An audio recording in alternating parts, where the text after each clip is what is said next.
Hello and welcome to Mainstream by SIFTER. Mainstream is a show where we discuss those high-profile titles, and the game we're talking about today doesn't get much more high-profile than this. The team behind SIFTER.com.au and their friends discuss their experiences playing a variety of games, those big AAA titles, the smaller micro games and indies, retro releases, remakes, and those newly issued titles that people have been waiting for a long time. This week, we're digging into the anticipated, then derided and delayed, and now lauded Halo Infinite. My guest on Mainstream this week is Chris Button, a games journalist who writes for Byteside, for Games Hub, and is host of the Apple Arcade podcast, Mobile Arcade Club. Chris, thanks for jumping back in. Oh, thank you for having me once again. Good to be back. Let's jump straight into the episode like it's a Halo ring floating in outer space. Sit down for a chat with your pals in video games. This is Mainstream. Chris, can you give us a little bit of context? What is your experience with the Halo series? Yeah, so I've played most of the main Halo games. The first one I played was Halo 3 because I never had the original Xbox, but had a mate at the time who had an Xbox 360. So played through Halo 3 and then thanks to the Master Chief collection on Xbox One, was able to go back and play some of those original Halo games. And my goodness, they hold up incredibly well with a lot of those remastering, and even when you turn the graphical settings back, it's like this cool little cultural artifact seeing what it was like when they first released. But I actually gave Halo 5 Guardians a miss because while I saw it got generally positive reviews at the time, people that I knew who really enjoyed the Halo franchise and the story and that sort of stuff didn't particularly rate the campaign all that strongly. And for me, my first-person shooter expertise extends to mainly playing the campaigns because my competitive skill isn't quite up to scratch. But so I actually did give Halo 5 a miss, but then read about the story afterwards. So I perhaps approach Halo Infinite with a perspective that's not a rusted on Halo fanatic or someone who's loved this franchise since day one. So as someone who enjoys the Halo games but has a little bit of distance removed from that fandom. So yeah, and what a treat Halo Infinite was. It's interesting because this is a title that quite clearly is referencing those earlier titles. In the initial release of it, the first thing that I saw was I'm like, okay, hang on, they're really trying to capture that look and that feeling of the very first moments of the first Halo game in particular.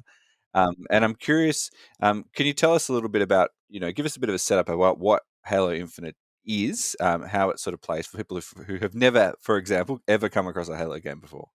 Yeah, so I did a little bit of brushing up on Halo lore before I jumped into Infinite as well, just to make sure I was across all the franchise intricacies.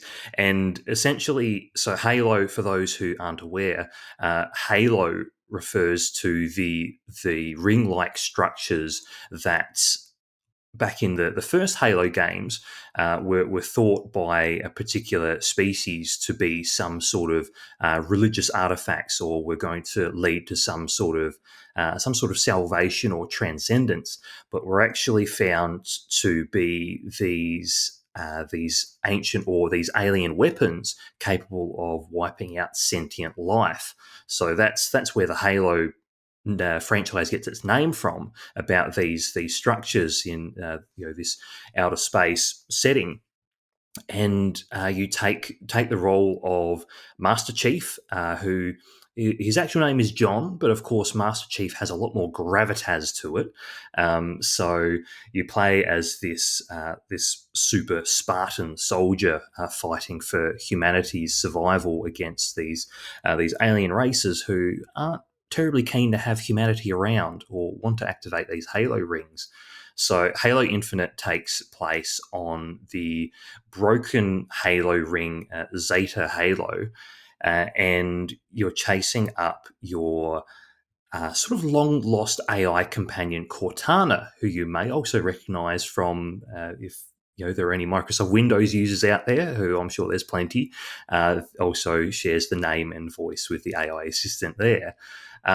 Last that had happened, Cortana in Halo had gone rogue because to spare all the details and nitty gritty, she had sort of extended her sort of shelf life that's expected of these AI companions and had started glitching out, going rogue, and things went bad. So Master Chief this time around is trying to find out what happened, try and close some reach some closure there, while also fighting against this warmongering faction of the Covenant, referred to as the Banished. These big brutish alien dudes who are really into fighting and really into war and what it represents to them. Which is pretty handy because Master Chief's pretty into fighting and into war as well. So, it's a nice combination between the two of them. Indeed. Incoming. But what if it's a friend? It isn't. Tell me, what does your eye look at when you play a game like this? Jumping into what this game represents, which is so heavily tied into the history of the Xbox, but also sits there as a flagship title for the new services that Microsoft is offering. Yeah, indeed, because I think that's one of the things about Halo is that it is such a storied franchise and is so widely beloved for sort of a lot of the modern first-person shooter conventions. And as we all know, the original developers, Bungie, who worked on the first handful of main Halo games, are now working on Destiny, one of the best feeling shooters going around, albeit in sort of like more of a live service multiplayer aspect. So yeah, playing Halo Infinite as someone who has played the older Halo games but doesn't have as strong a connection, I still feel this. I still feel this connection to Halo and in particular Master Chief, because just of how revered and how prominent a figure he is in gaming history and the wider culture of video games. But the interesting thing about Halo Infinite is that it does introduce some gameplay elements that are a bit of a deviation from the norm. So whereas in the other mainline Halo games, it was more of a linear mission-to-mission structure, like a lot of first-person shooter campaigns do, where you go through missions, go through various levels, from point A to point B. Although Halo was known for designing these expansive levels where you did have a bit of flexibility with your approach, so it wasn't necessarily just corridor shooters. Halo Infinite takes that to another level and sort of integrates a little bit of an open world setting as well. So while you can pretty well mainline go from mission to mission, from point to point, there's the setting of Zeta Halo. You're able to explore between mission points, capture outposts, and fight against various banished sort of encampments across this setting as well. And it what I was really impressed with is that it really captures a sense of scale. Like Zeta Halo is this big broken Halo ring. It looks massive. It looks huge, but they've narrowed the scale to a point where it doesn't feel like the sort of exhausting open worlds that some modern games tend to have, where they're just so big, so filled with stuff that it just feels like a bit of a checklist to go through that can, after a while, instill a bit of tedium and boredom. At least for me, that's how I find some open world games. But I felt like Halo Infinite really nailed the scale, really nailed the scope.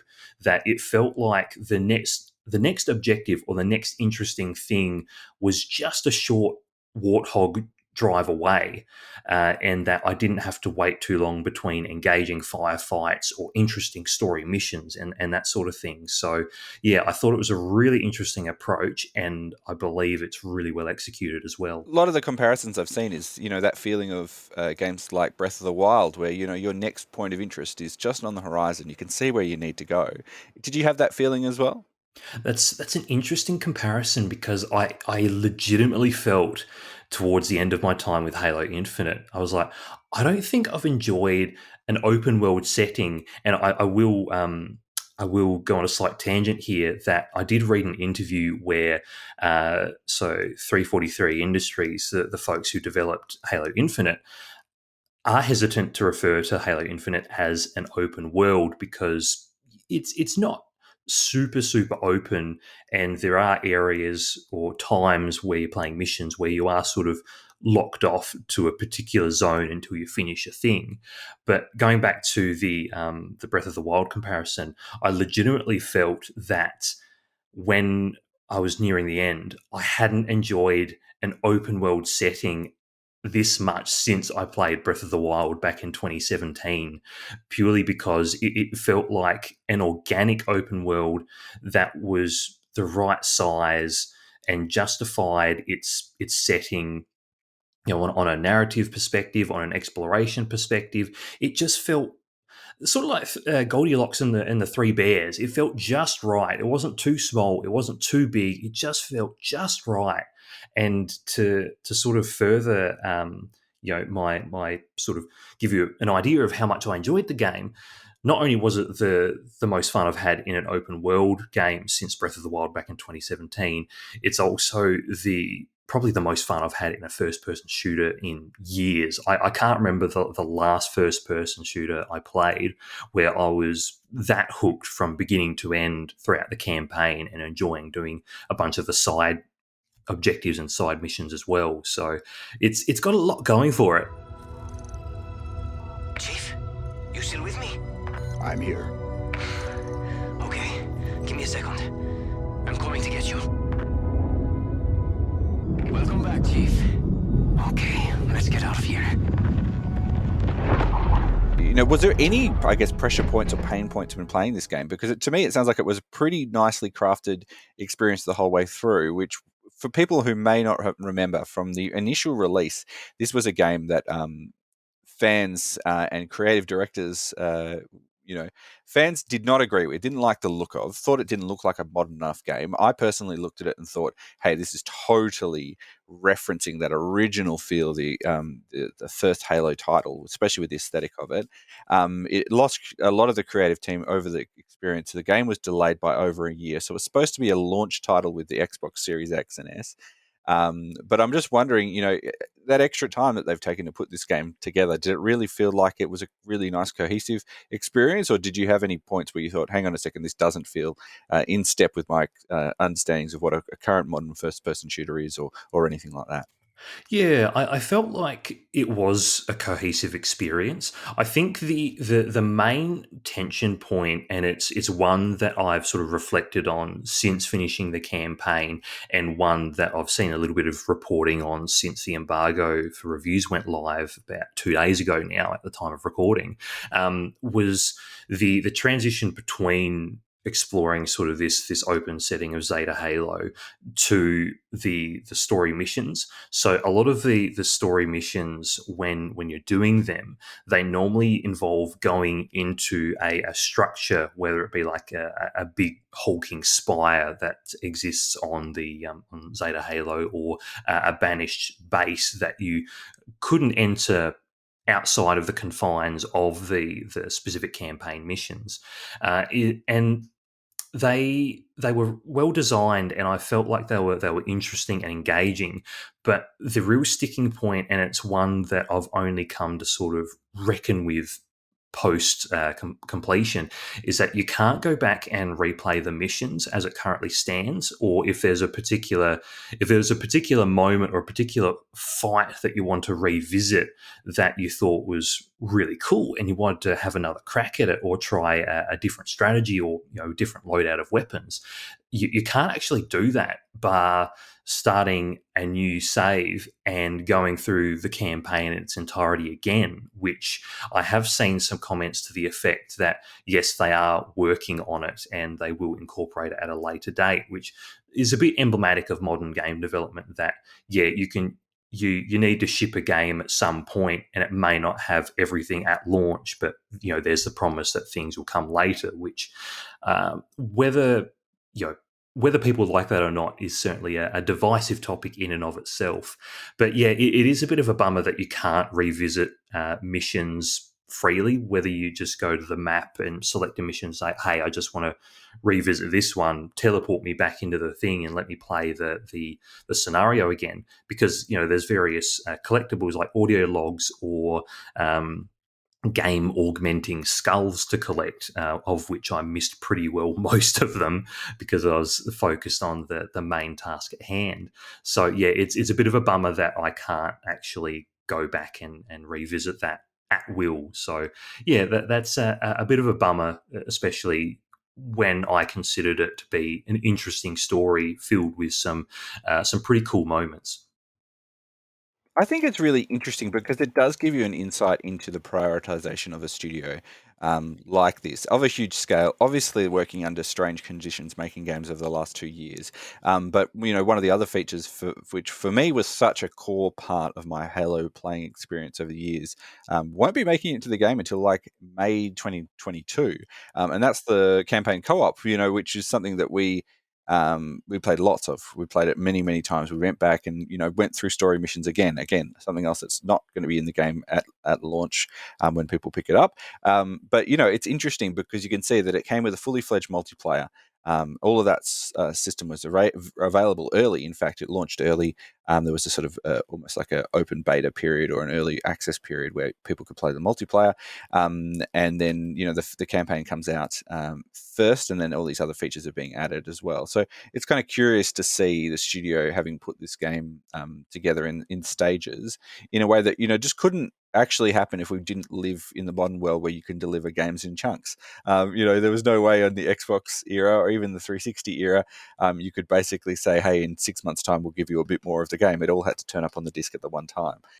Yeah, and I agree that's it is a reflection of modern game development, and I also do have the firmly held belief that by large AAA development studios across the spectrum have not been super upfront about how challenging the last 2 years have been in terms of trying to deliver the same level of experience that they've done previously on new, and improved hardware. Having to work remotely or work in distributed teams and that sort of thing. So I think there's a lot of pressure from publishers and investors and that sort of stuff to meet milestones and meet deadlines and that sort of thing. So, they're still trying to deliver the same experience under very, very different circumstances. So while some people may think, well, hang on, what's the point of shipping a game that doesn't have these features in it?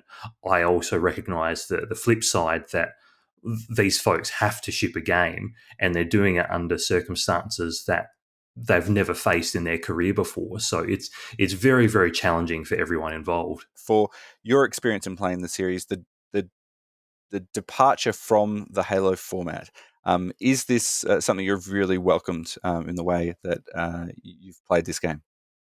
Yeah, I welcome it with open arms. It's something that it just clicked with me right from the get-go. So the Halo Infinite campaign does start like a very traditional Halo campaign. It is more on the linear side, and you do play through a couple of scripted missions before you even get to the pseudo open world of Zeta Halo, and you do have that exploration. But I think aside from the structure and some of the more open world nature elements that are a part of not just the campaign, but the entire experience overall. I haven't even mentioned the grapple hook yet, which is something that's pretty new to Master Chief's arsenal, and it's something that just feels so great from a movement and a combat perspective.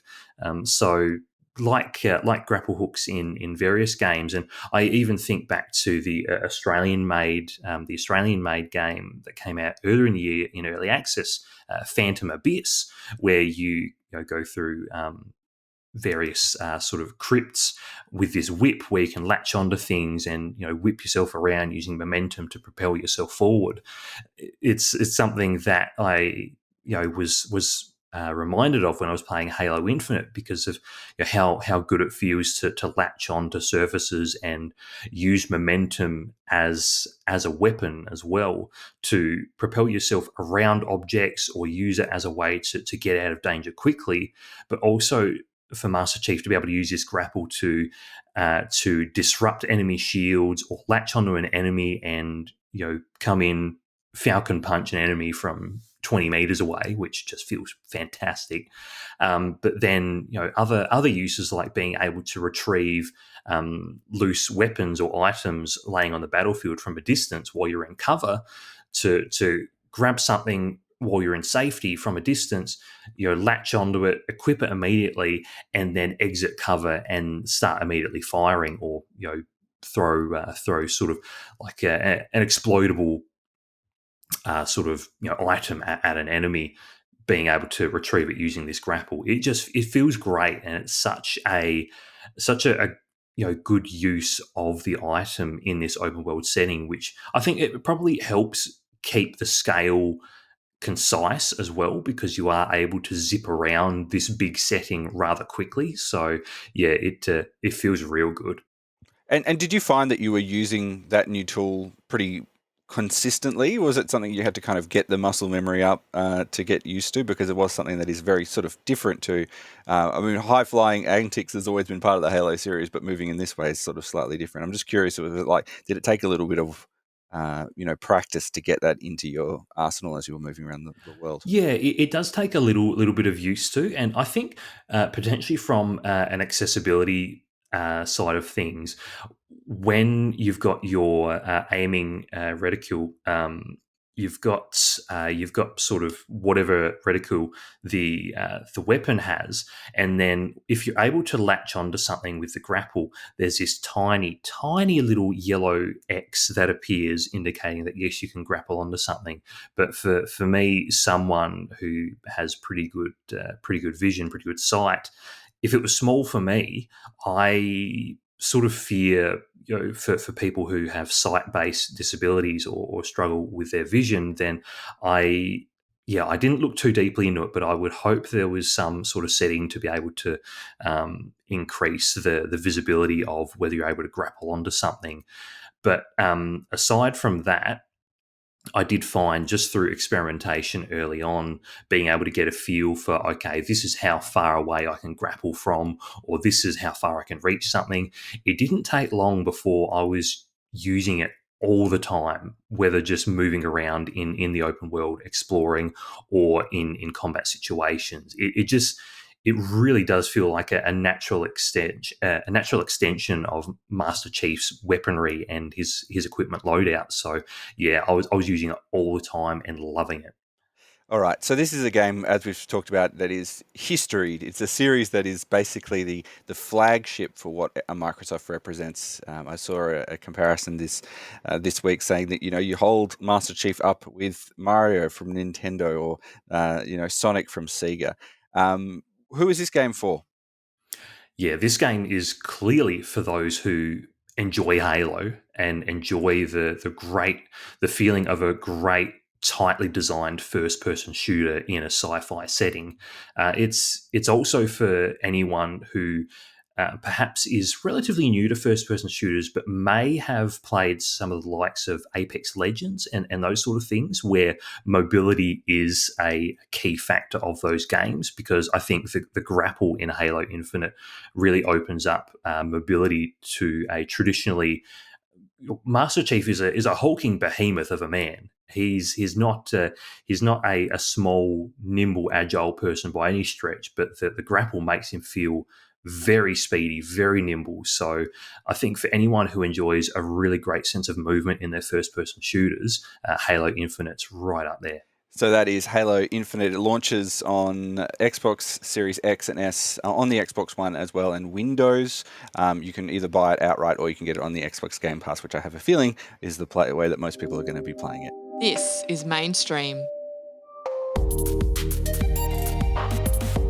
So this has been Mainstream by SIFTER. It's what video games the SIFTER team have been playing. My name is Gianni, and thanks for being part of another episode of Mainstream, Chris. Thank you once again. Always a pleasure. Thanks to Brian Fairbanks from Salty Dog Sounds for composing the Mainstream theme music. Now, SIFTER is produced by Nicholas Kennedy, Fiona Bartholomaeus, Daniel Ang, Adam Christou. Mitch Lowe is our senior producer, and my name is Giovanni, and I'm the executive producer. And now, Chris, if people want to find your written review of Halo Infinite, where's the best place for them to go to? Yeah, biteside.com is the best place. That's where I've published a written review of Halo Infinite. And yeah, suss me out on Twitter at BibbyBoy to see what other shenanigans I'm up to. While you're on Twitter, give SIFTER a follow on social media as well. That's at SIFTERHQ. You can find us on Twitter, Instagram, on Twitch, basically wherever you would find us. And join our Discord as well, because we've got a really nice community. We also do this thing every week where we call Sharing Sunday, where if you're working on something creative throughout the week, you drop it in there. People give you a nice little bit of feedback, or they just give you a few bits of love. It's hard to create things every day, so get a little bit of appreciation. And then on a Sunday, we collect it all together and share it out with the world. So to join that is sifter.com.au/Discord. That address again, sifter.com.au/Discord. We've got another podcast. It's called Light Map, where we talk to game developers, creatives, and people who are doing cool things in interactive media. You can find that in your podcast player as well. Type in SIFTER and give us a follow, or look for Light Map directly. You can get every episode of Light Map and Mainstream for free. And go to our website, sifter.com.au, for more of this and articles and videos and much, much more. That's all the time we have for now. Until next time, have fun.